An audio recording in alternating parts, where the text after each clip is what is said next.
लगेगी आग तो। बीजेपी जब से प्रधानमंत्री बने हमारे घर में लोगों ने जो पटाखे छुड़ाए थे कि हमारे मतलब मोदी जी ने जीता, योगी की सरकार है, हिंदू की सरकार बन रही है। अब ऐसे नहीं पता हिंदुओं के ही ऊपर लगेगी आग तो आएंगे कई घर जद में, यहाँ पे सिर्फ हमारा मकान थोड़ी है।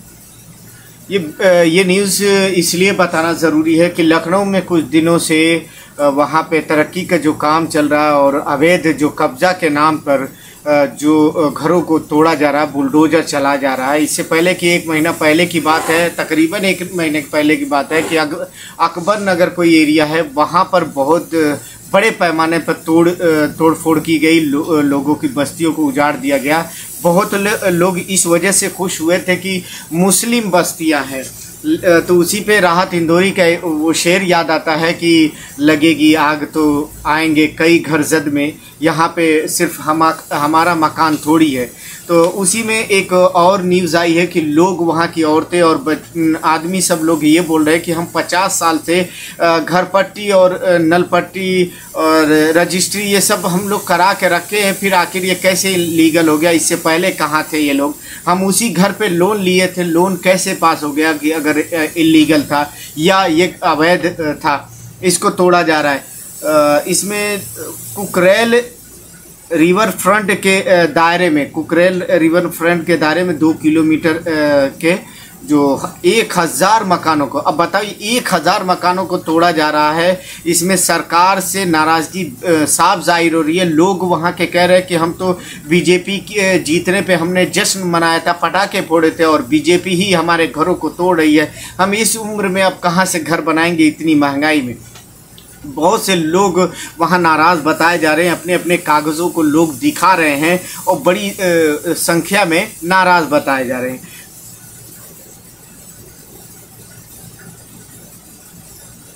एक आज बहुत बड़ी खबर मैं बता दूं कि 13 जगह पे उपचुनाव हुआ था, 13 सीट पे उपचुनाव हुआ था, जिसमें से 11 सीट इंडिया गठबंधन जीत गया है और 2 एनडीए जीता है।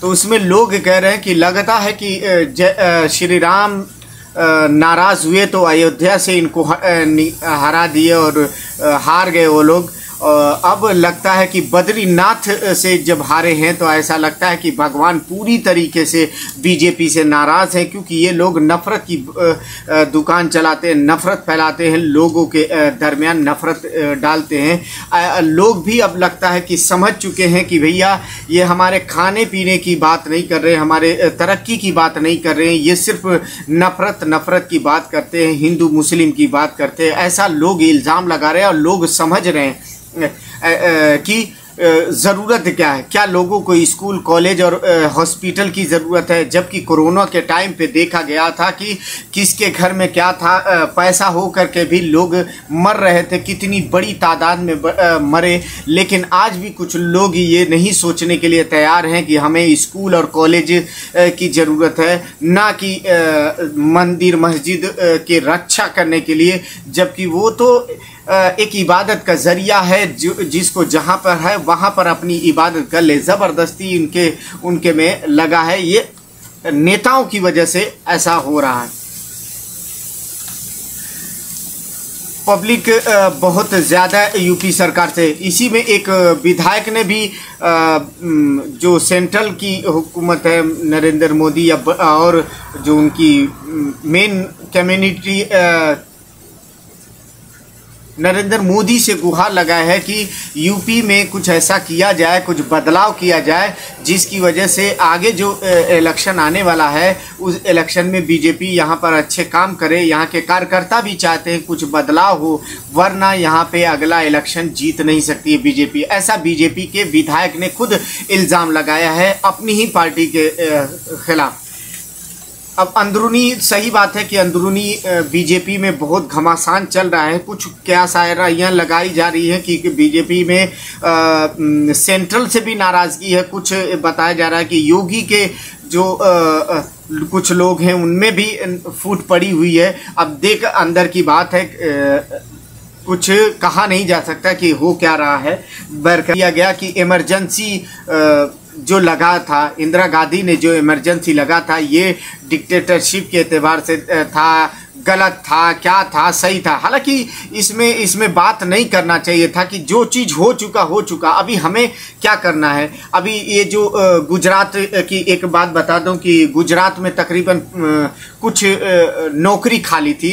एक होटल में कुछ नौकरी खाली थी 10-15 की, और कई हजार कई रिपोर्ट आ रही कि लाख तक वहाँ पर बेरोजगार आदमी पहुँच गए। उसकी रेलिंग भी टूट गई। इतनी ज़्यादा बेरोजगारी फैल गई है कि अगर 2-4 की वैकेंसी आ जाए तो 100-200 लोग एप्लीकेशन लेकर के पहुंच जाते हैं।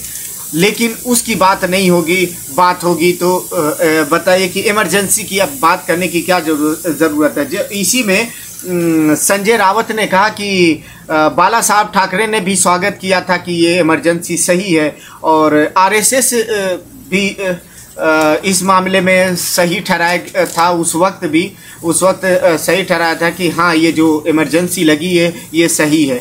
एक आज तक पे एक आईबी के चीफ रह चुके हैं राजेश्वर राव, उन्होंने भी इंटरव्यू में ये कहा था कि आरएसएस भी सपोर्ट किया था कि ये जो इमरजेंसी लगा है इसको आरएसएस ने भी सपोर्ट किया था।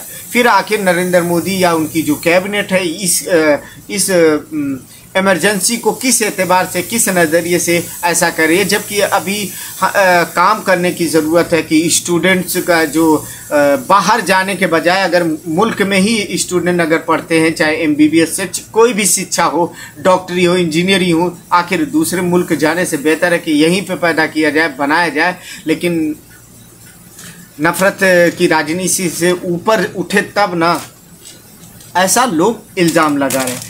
बिहार की एक बहुत बड़ी पॉलिसी का ऐलान हुआ है कि बिहार में अगर आप इंटरकास्ट करते हैं तो आपको 1 लाख रुपया आपको सपोर्ट के लिए मिलेगा।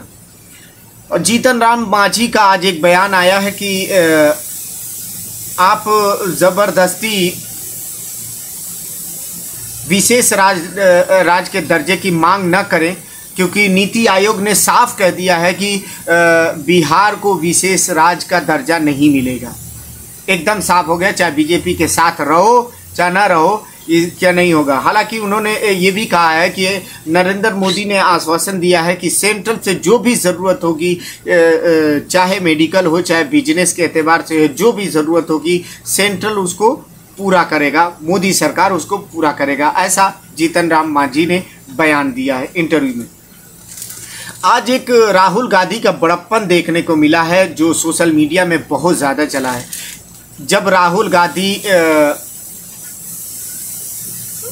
की सदस्यता रद्द हुई थी तो उनके बंगले को खाली कराया गया, और खाली कराने के लिए स्मृति ईरानी बड़ा जोर दे रही थी और कई उल्टा सीधा बयान दिए कि ये सरकारी ये पब्लिक का पैसा है, पब्लिक का वो घर है, आप उसमें जब नहीं जीते हो, नहीं है तो वो खाली कर दो। बहुत ऐसी बातें होती हैं, लेकिन इत्तेफाक से भगवान का जो चक्र है, वक्त का जो चक्र है, वो ऐसा चक्र है कि अब इनके ऊपर आ गया है कि ये हार गई हैं तो इनका बंगला खाली करने की बात हो रही है, और खाली होने वाला है, हो चुका है, सॉरी, आज उनका बंगला खाली हो रहा है। तो उस पर लोग जो तंज कर रहे हैं, उनको गलत बात बोल रहे हैं, लोग अलग अलग तरीके से बुरे कमेंट कर रहे हैं जो कांग्रेस के सपोर्टर्स हैं। तो उसमें राहुल गांधी ने कहा कि हार जीत तो लगी होती है, लेकिन किसी को आप बुरा नहीं बोल सकते हो। ये हमारी सभ्यता नहीं है, हमारी इंडियन की जो सभ्यता बनी हुई है कि हम किसी को बुरा नहीं कहते हैं, जो कोई आता है उसको संभाल लेते हैं। ये हमारी सभ्यता है कि बुरा नहीं बोलना है। उसका स्वभाव अगर बुरा बोलने का तो उसको बोलने दो, हम उसको बुरा नहीं बोलेंगे। ऐसा राहुल गांधी ने एक ट्वीट करके लोगों से रिक्वेस्ट किया है कि स्मृति ईरानी को ऐसा न करें। जबकि देखा जाए कि पूरी बीजेपी पार्टी में कोई भी एक नेता ऐसा नहीं खड़ा हुआ, बचाव में एक ट्वीट नहीं कर सका कि स्मृति ईरानी को, ये जो कांग्रेस के या जो भी कोई उनको बुरा भला कह रहा है, ये गलत है, नहीं कहना चाहिए। ये बचाव के लिए राहुल गांधी ने बचाव किया। इस पे राहुल गांधी की बड़ी तारीफ हो रही है। और दूसरे पप्पू यादव, बिहार में जो भीमा भारती बीमा भारती जो इलेक्शन लड़ रही थी वो हार गई। तो पप्पू यादव हारने की जिम्मेदारी और आरजेडी के तेजस्वी यादव को पर इल्ज़ाम लगाया है। पप्पू यादव कई तरीके से इल्ज़ाम लगाए हैं। उन्होंने कहा कि जबकि बीजेपी पूरी तरीके से ज़मीन पे आ गई थी और प्रचार कर रहे थे, लेकिन यहाँ पर जो युवराज है वो युवराज कहते हैं कि युवराज तो उतरे ही नहीं। एक बार ऐसा है जैसे मेहमान आता है।